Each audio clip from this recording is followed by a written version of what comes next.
प्रणाम आप सभी को। आज हम यजुर्वेद की 31वें अध्याय का अध्ययन करेंगे। 31वां अध्याय बताता है कि सृष्टि एक विराट पुरुष से उत्पन्न हुई है।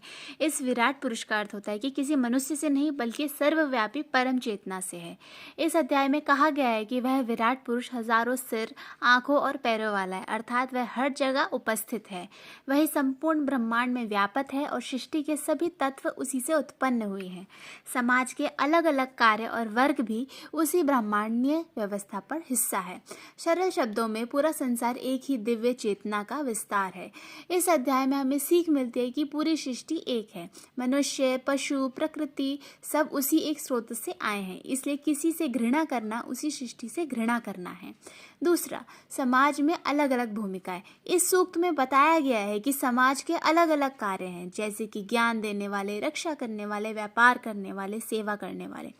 यह चेष्टा या हीनता नहीं बल्कि कार्य विभाजन का संकेत है।